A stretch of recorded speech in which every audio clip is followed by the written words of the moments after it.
સંખ્યાત્મક ગુણધર્મ 4 જોઈ ચૂક્યા છે, બરાબર છે. આ છે અસામાન્ય સંખ્યાત્મક ગુણધર્મ. એટલે શું કે કોઈ કારણસર જે એકચ્યુઅલ વેલ્યુ હોય એના કરતાં પ્રયોગો કરવા દરમિયાન આપણને કંઈક અલગ વેલ્યુ મળે. ઓકે, તેના માટે એક અવયવ ઇન્ટ્રોડ્યુસ કરવામાં આવ્યો છે જેને આપણે આઈથી રિપ્રેઝન્ટ કરીશું અને એને કહેવામાં આવશે વોન્ટ હોફ અવયવ. ઓકે, જે આપણે અહીંયા અસામાન્ય સંખ્યાત્મક ગુણધર્મમાં જોવાનું છે. પહેલા આપણે એની વ્યાખ્યા સમજી લઈએ કે દ્રાવણમાં ઓગાળેલા દ્રાવ્ય અણુના સુયોજન અથવા વિયોજનને લીધે દ્રાવ્યના સૈદ્ધાંતિક અને પ્રાયોગિક અણુભારના મૂલ્યમાં તફાવત જોવા મળે. મેં જે તમને સમજાવ્યું, સૈદ્ધાંતિક એટલે શું સમજો કે ભાઈ HCl છે તો હાઇડ્રોજનનો 1 અને ક્લોરીનનો 35.5 એટલે કે 36.5 આપણને અણુભાર મળે. તે સિદ્ધાંતોએ નક્કી કર્યું છે કે તમારે હાઇડ્રોજનનો 1 ગણવું અને ક્લોરીનનું 35.5 ગણવું. હવે જ્યારે આપણે પ્રયોગો કરીને જ્યારે અણુભાર શોધી રહ્યા છે ત્યારે આપણને કંઈક અલગ મૂલ્ય મળે છે, બરાબર. તો એ તફાવત જોવા મળે અને આમ થવાનું કારણ શું છે? તે દ્રાવણમાં ઓગાળેલા દ્રાવ્ય કણોની સંખ્યામાં થતો ફેરફાર, બરાબર છે. દ્રાવ્યની કણો પર મતલબ કે સંખ્યાત્મક ગુણધર્મ અગાઉ જ તમને સમજાવી ચૂકી છું હું કે કણોની સંખ્યા કણોના મોલ, એના મોલ અંશ, એની મોલાલિટી પર આધાર રાખશે. તો વોન્ટ ઓફ અવયવ કઈ રીતે શોધી શકાશે? સમજો કે અણુભારનો તફાવત હોય તો આપણે સૈદ્ધાંતિક અપન પ્રાયોગિક કરવું પડશે, બરાબર. જ્યારે બીજા કોઈ સંખ્યાત્મક ગુણધર્મો સમજો કે મોલલ ઉન્નયન, મોલલ અવનયન, બરાબર છે, પછી આપણે અભિસરણ દબાણ, તે બધા ગુણધર્મ હોય તો તમારે આ સૂત્ર એમાં ઊંધું પ્રાયોગિક અપન સૈદ્ધાંતિક કરવું પડશે, બરાબર છે. એના સિવાય એક છે જેના પર આપણે ડિટેલમાં સમજીશું, સુયોજન અથવા વિયોજન બાદ કણોની સંખ્યા છેદમાં સુયોજન અથવા વિયોજન પહેલા કણોની સંખ્યા. હવે આ બધું કરતા જો આપણને આઈનું મૂલ્ય 1 મળે તો સમજવાનું કે તેનું સુયોજન કે વિયોજન બંને શક્ય નથી. જેમ કે ગ્લુકોઝ છે, યુરિયા છે, ખાંડ છે. પણ જો આઈનું મૂલ્ય ગ્રેટર દેન 1 મળે તો યસ, જેમ કે NaCl છે, KCl છે, BaCl2 છે. તો આ બધા કેસીસમાં શું થશે? જનરલી સમજો કે પ્રબળ ક્ષાર, પ્રબળ એસિડ, પ્રબળ બેઝના કેસમાં તમને આઈનું મૂલ્ય મળી શકે છે. ઓકે, આઈનું મૂલ્ય લેસ દેન 1, ઓકે, તો સમજવાનું છે કે જનરલી નિર્બળ એસિડ, નિર્બળ બેઝ હશે. અહીંયા ઉદાહરણ મેં સૂચવેલા છે. ઓકે, ચાલો તો હવે આપણે સમજીશું ડિટેલમાં આ વસ્તુને. ચાલો સમજો કે એક પહેલો કેસ સમજી લઈએ, કેસ 1. ઓકે, વિયોજન અંશ માટે એટલે કે વિયોજન સમજીશું. ઓકે, પહેલું હું ઉદાહરણ લઈ લઉં છું NaCl. NaCl નું જ્યારે વિયોજન થાય તો Na+ અને Cl- માં થાય. અહીંયા તમે એક વસ્તુ સમજો કે વિયોજન પામ્યા બાદ કણોની સંખ્યા મને કેટલી મળી? n બરાબર 2. ઓકે, હવે આપણે સમજી ચૂક્યા છે ચેપ્ટર સંતુલન. શરૂઆતમાં હું લઈ લઉં કે આની સાંદ્રતા અથવા મોલારિટી એ છે. શરૂઆતમાં નીપજ બની હોતી નથી. આ ક્યારની વાત કરીએ છીએ? જ્યારે T બરાબર શું છે? 0 છે. હવે T બરાબર સંતુલન સ્થિતિ છે. તો આ સમયે સમજો કે આ તમને મળ્યું છે x. ઓકે, હવે વિયોજન જરૂરી નથી કે વિયોજન અંશનું મૂલ્ય 1 છે, સંપૂર્ણ વિયોજન છે એટલે આપણે આલ્ફા ઇન્ટ્રોડ્યુસ કરીશું. તો અહીંયા આવશે +αx+αx. 1 કેમ છે? આનો સહગુણક કેમ કે આનો પણ સહગુણક 1 છે. તમને ડિટેલમાં ચેપ્ટર આવડે છે. અહીંયા શું થઈ જશે? a-ax. ક્લિયર? હવે સંતુલન સ્થિતિ એ સૂત્ર શું છે? વિયોજન પામ્યા. એક મિનિટ, સૂત્ર જરા ફરી ધ્યાનથી એક વખત તમે જોઈ લેશો તો સારું રહેશે. સુયોજન અથવા વિયોજન, પહેલા આપણે સમજીએ છીએ વિયોજન. તો વિયોજન બાદ કણોની સંખ્યા અને વિયોજન પહેલા કણોની સંખ્યા. ચાલો તો વિયોજન બાદ કણોની સંખ્યા, આ વિયોજન બાદની સ્થિતિ થઈ. Plus alpha x minus alpha x જો હું કેન્સલ કરું તો શું બચશે? એ. ઓકે, આ શરૂઆતમાં એ લીધો છે ને, તો આને પણ તમે આલ્ફા એ લખી દઈએ, આલ્ફા એ, તો તમને વધારે ઇઝી પડશે. આલ્ફા એ બરાબર છે. તો એ minus alpha into A.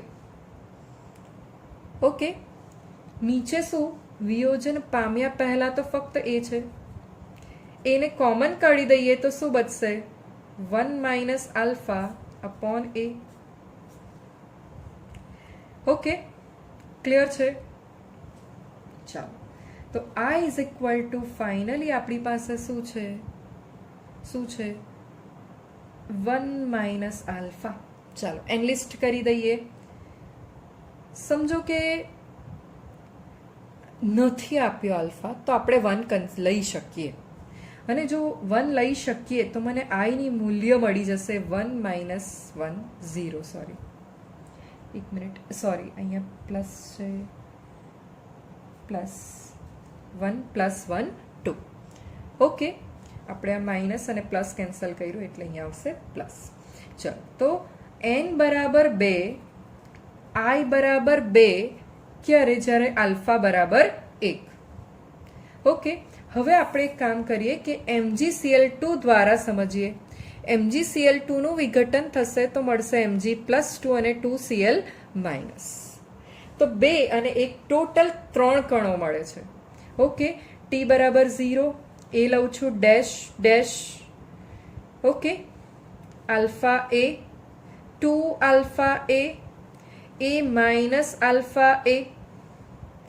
Okay, I બરાબર plus alpha a minus alpha A cancel, તો ફાઇનલી મને મળશે 2 આલ્ફા એ, અને શરૂઆતમાં એ કેન્સલ. ઓકે, સોરી, અહીંયા એ પ્લસ 2 આલ્ફા એ કોમન કાઢીશું તો શું બચશે? 1 plus 2 alpha. I is equal to 1 plus 2 alpha. નથી આપ્યો આલ્ફા, 1 કન્સિડર કરી શકો છો. તો 1 કન્સિડર કરીએ તો 2 ઇન્ટુ 1 2, અને I નું મૂલ્ય આવી જશે 3. ઇન શોર્ટ કે n નું મૂલ્ય અને I નું મૂલ્ય સરખું આવી રહ્યું છે. ઓકે, અને જ્યારે આપણે આલ્ફા 1 લઈ રહ્યા છે. હજી એક ઉદાહરણ સમજી લઈએ AlCl3 નું. ચલો, તો શું આવશે? Al+3 પ્લસ 3Cl માઇનસ, કેટલા થશે? 3 અને 1 4. ઓકે, શરૂઆતમાં a dash dash a alpha a, અને અહીંયા 3 alpha a minus alpha a. અહીંયા 1 આલ્ફા એ જ લઈ રહ્યા છે, કેમ કે અહીંયા સહગુણક 1 સહગુણક 1 સહગુણક 3, તે પ્રમાણે આપણે સંતુલનમાં લેતા હતા એ જ રીતે. ઓકે, આ શરૂઆતની સાંદ્રતાના એકોર્ડિંગ આલ્ફા ગણવાનો હોય છે ને, જ્યારે આલ્ફા આપ્યો હોય ત્યારે આપણે આને બદલવું પડતું હોય છે. બરાબર છે? તો આ કેન્સલ, એ પ્લસ 3 આલ્ફા એ અપોન એ. હવે હું એને કોમન કાઢી દઉં તો શું બચશે? 1 પ્લસ 3 આલ્ફા અપોન એ કેન્સલ, એટલે I મારો આવશે 1 પ્લસ 3 આલ્ફા. ઓકે, ધ્યાનથી જોઈ લો. ચલો, તો મેં વેલ્યુ લખી દીધી છે. હવે આપણે સૂત્ર તારવવા તરફ આગળ વધી રહ્યા છે. બરાબર છે? ફર્સ્ટ જે આપણે NaCl થી તારવ્યું, MgCl2 લીધું હતું અને AlCl3 લીધું હતું. બરાબર છે? હવે ફાઇનલી તમે જોશો કે I ઇઝ ઇક્વલ ટુ 1 1 1 1 બધામાં કોમન છે. બરાબર છે? ચાલો, બીજી એક વસ્તુ કે અહીંયા તમને કઈ નથી તો 1 આલ્ફા મળ્યો એમ ગણો, એટલે કે n કરતા 1 ઓછો. અહીંયા 3 છે તો 2 આલ્ફા મળ્યો, એટલે n કરતા 1 ઓછો. અહીંયા n ની વેલ્યુ 4 છે ત્યારે અહીંયા તમને 3 આલ્ફા મળ્યું છે. અહીંયા પણ તમે સમજો કે n ની વેલ્યુ કરતા 1 ઓછો, એટલે હું અહીંયા પ્લસ પ્લસ પ્લસ હોવાથી 1 પ્લસ હવે લખીશ n માઇનસ 1 આલ્ફા. ઓકે, હવે હું 1 ને આ તરફ લઈ જાઉં તો I minus 1 is equal two n minus 1 into alpha. તો આલ્ફાને મારે કરતા બનાવવો છે તો આ ટર્મ આની નીચે જશે, જેથી i-1 અપોન n-1 આ આપણું આવી ગયું છે સૂત્ર. જે સૂત્ર કોનું છે? વિયોજન અંશ શોધવા માટે. વિયોજન અંશ શું? આલ્ફા. ઓકે, હવે સમજો એક વસ્તુ કે જ્યારે તમને બોર્ડમાં ફક્ત અને ફક્ત સૂત્ર યાદ હશે તો ચાલી જશે કામકાજ. આજે તારવ્યો કઈ રીતે શું આવ્યું એ નહીં ખબર હોય તો પણ ચાલશે. હા, પણ જે JEE નીટની એક્ઝામ અપિયર કરવા માંગે છે એ સ્ટુડન્ટને જો સૂત્ર ક્યાંથી આવ્યા એ નહીં ખબર હોય તો એ ટ્વિસ્ટેડ ક્વેશ્ચન ક્યારેય અટેમ્પ્ટ નહીં કરી શકે. બરાબર છે? ચાલો હવે આપણે તારવીશું સુયોજન અંશનું સૂત્ર. બરાબર છે? અહીંયા આપણે શું સુયોજન કરવું પડશે. સમજો કે પહેલા હું 2 A ના પરમાણુ લઈને A2 બનાવું તો આ દ્વિઅણુ કહેવાશે. 2 પરમાણુનો બનેલો અણુ. બરાબર છે? દ્વિપરમાણવીય. હવે સમજો કે અહીંયા મારે કઈ રીતે કરવું જોઈએ. અહીંયા તમે પહેલી એક વસ્તુ સમજો કે શરૂઆતની સાંદ્રતા કઈ રીતે લેવી, શું મૂકવું. ઓકે, તે પહેલા આપણે સમજી લઈએ. બરાબર? શરૂઆતની સાંદ્રતાને તમે સમજો કે લઈ લઈએ છે x. ઓકે, શરૂઆતની સાંદ્રતાને આપણે લઈ લીધું છે x. શરૂઆતમાં એટલે કે t બરાબર 0 હોય ત્યારે આ બન્યું હોતું નથી, જેથી આપણે એને મૂકીશું ડેશ. હવે t બરાબર સંતુલન સ્થિતિ. તમે એક વસ્તુ સમજો કે એક મિનિટ, સંતુલન સ્થિતિ આની સામે આ ડબલ છે એમ કહી શકાય, અથવા આની સામે આ અડધું છે એવું પણ તો કહી શકાય છે. ઓકે, તો આપણે શું કરીએ કે હા, બીજી વસ્તુ કે સુયોજન અંશનો જે સિમ્બોલ છે તે x છે, એટલે અહીંયા આપણે ધારતી વખતે આને a ધારી લઈએ શરૂઆતની સાંદ્રતાને. બરાબર? અને અહીંયા સુયોજન અંશ જેમ વિયોજન અંશ આલ્ફા ઇન્ટ્રોડ્યુસ કરતા હતા એમ અહીંયા આપણે ઇન્ટ્રોડ્યુસ કરવાનું થશે સુયોજન અંશ x, શરૂઆતની સાંદ્રતાના x. બરાબર છે? આ અડધું છે તો આને ક્યાં તો તમે અહીંયા 2 લખો અથવા આને 2 થી રિપ્રેઝન્ટ કરો આ બાજુ. હવે આને અડધું કરી નાખ્યું એટલે આ 1 બરાબર થશે, એટલે આને આપણે પછી હવે રિપ્રેઝન્ટ કરશું a-ax. Okay, i. હવે આપણું કયું સૂત્ર આવવાનું છે? ઓકે, સમજો. સુયોજન બાદ કણોની સંખ્યા છેદમાં સુયોજન પહેલા કણોની સંખ્યા. સુયોજન બાદ કંઈક તમારું આ વેલ્યુ છે. સુયોજન બાદ બરાબર છે? a-ax પ્લસ ax/2 કરીને આપણે કરીએ. બરાબર? એક મિનિટ, અહીંયા તમે કન્ફ્યુઝ થશો. અહીંયા હું ફરી લખી જ દઉં છું, પ્લસ ax/2. ઓકે, ચાલો. અત્યારે છેદમાં તો એ જ આવવાનો છે. એક કામ કરીએ છીએ આપણે, આને હમણાં નહીં જોઉં. અહીંયા તમે સમજો કે આ શું છે. axને સાઈડમાં મૂકો તો આ -1 છે સહગુણક, અને આનો સહગુણક છે +½ ઓકે, તો આનો આન્સર શું આવે? -1 +1/2 નો આનો આન્સર તમારો આવશે, આ તો સાઈડ વર્ક છે, આનો આન્સર આપણો આવશે -. ઓકે, તો અહીંયા આપણે લખી દઈએ કે a - ax/2. ઓકે, આ બેનું આપણે કરી નાખ્યું છે સરવાળા બાદબાકી. ચાલો, હવે આમાંથી આપણે a ને સામાન્ય કાઢી લઈએ. એને સામાન્ય કાઢશું તો શું બચશે? 1 - x/2. Clear? Upon a. A cancel, એટલે ફાઇનલી આપણને મળી ગયું છે i = 1 - x/2. ઓકે, આ રીતે આપણે ત્રિઆણવીય જોઈએ તો 3 A ના મોલેક્યુલ ભેગા થઈને A3 બનાવ્યો. જોજો અહીંયા n ની વેલ્યુ 2 થશે. કેટલા પરમાણુ સંયોજન થયા? અહીંયા n ની વેલ્યુ શું થઈ જશે તમારી? 3. ઓકે, ચાલો. હવે સેમ વસ્તુ t = 0 એ લઈ લઉં છું, ડેશ કરી દઉં છું. હવે અહીંયા મારું શું થશે? ax/3. આ 3 ગણું વધારે છે, અથવા તો આને તમે કહી શકો 3 ગણું ઓછું છે. અને અહીંયા આવશે a માઇનસ ax. ઓકે, તો I is equal to a minus ax plus ax by 3 upon a. Okay, સાઈડમાં થોડું વર્ક કરી લઈએ આપણે. સમજો કે આને -1 સમજો અને આને +1/3 સમજો. લસા લઈ લઈએ. -3 +1 બાય શું આવી જશે 3. ઓકે, તો શું થશે -2/3. -2/3. ચાલો તો મૂકીએ આપણે એ વેલ્યુને અહીંયા. I is equal to a minus 2ax/3. બંનેમાંથી એને કોમન કાઢીશું. 1 minus 2x 2/3x upon a cancel. અને ફાઇનલી આપણી પાસે ફોર્મ્યુલા છે I is equal to 1 minus 2x upon 3.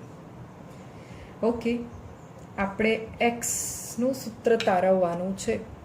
ચાલો તમે અહીંયા ધ્યાનથી જરા કંઈક વસ્તુ જોશો ને. દ્વિઅણુ ત્રિઅણુના મેં લખી દીધા છે, બરાબર છે. હવે જે આ રફ વર્ક કર્યું છે ને એ ધ્યાનથી સમજજો. એનની વેલ્યુ 2, એટલે આ જે છે તમારું 1/n - 1. અહીંયા એનની વેલ્યુ 3, એટલે આ જે છે તમારું 1/n - 1. આ રીતે જે તમે કેલ્ક્યુલેશન કરો છો તે તમારી આ વેલ્યુ આવે છે, મતલબ કે આ ફાઇનલ. ઓકે, તો આ 1 તો ખરું જ.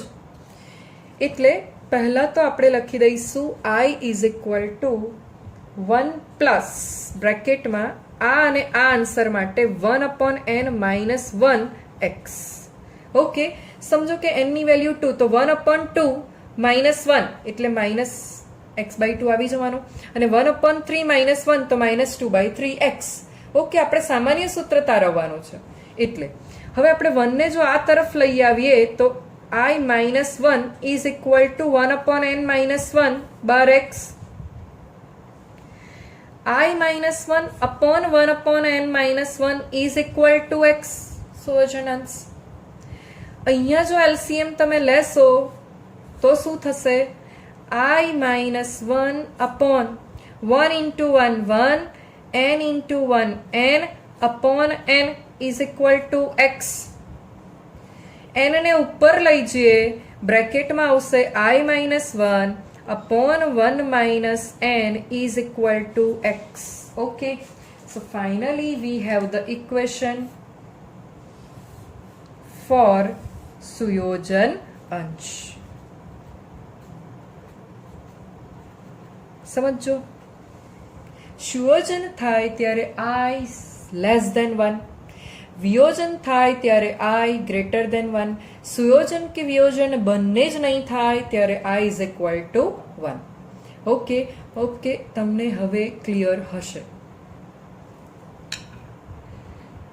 હજી પણ કોઈ પણ મનમાં શંકા થાય, ક્યાંય પણ ડેરિવેશન નહીં સમજાય તો તમે મને પૂછી શકો છો. ઓકે, 3 દિવસ 1-2 સ્ટુડન્ટની મને ક્વેરી આવી છે, પણ મારી હેલ્થ હજી સારી નથી, મને ફીવર રહી છે, એટલે હું મોકલી નથી શકી. પણ જેવું સારું થશે હું તમને બધું જ મોકલી દઈશ. હા,